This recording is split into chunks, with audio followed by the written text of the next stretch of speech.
سکتے. جب آپ فزکس پڑھیں گے تو آج کی ماڈرن سائنس اور فزکس اس بات کو ثابت کرتی ہے کہ ڈائمینشنز بہت ساری ڈسکور ہو گئی ہیں.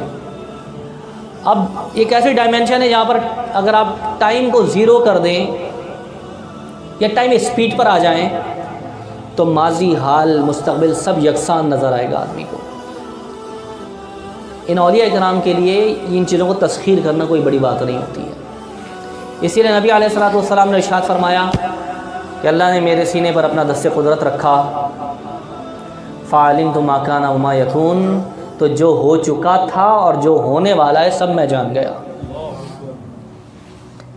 تو اس مقام پر اللہ نے لا کر کھڑا کر دیا مصطفیٰ علیہ السلام کو، جو کچھ ہو چکا تھا، جو کچھ ہونے والا ہے سب آپ کی نگاہ کرم کے اندر تھا. تو اللہ والے بھی بعض اوقات اس مقام پر فائز ہوتے ہیں کہ ان کو آنے والا اور ماضی اللہ تعالیٰ آگاہ فرما دیتا ہے.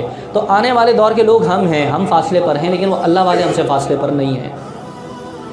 ان کے اختیار سے دور چیزیں نہیں ہوتی ہیں.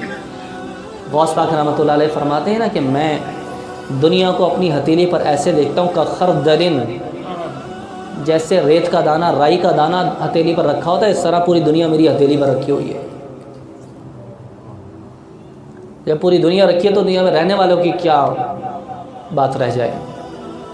تو جب آپ اللہ والوں سے رجوع کریں گے، دوستی کریں گے، ان سے تعلق جوڑیں گے تو آپ کو فیض بھی عطا ہوگا. جو چوروں کو ابدال بنا دے وہ ہم گناہ گاروں کی دعاؤں کو اور ہماری باتوں کو نہیں لاج رکھ سکتے، ہمیں نہیں عطا کر سکتے ہیں. نگاہ کرم ہو سکتی ہے لیکن آپ دوستی تو کریں، رابطہ تو جوڑیں.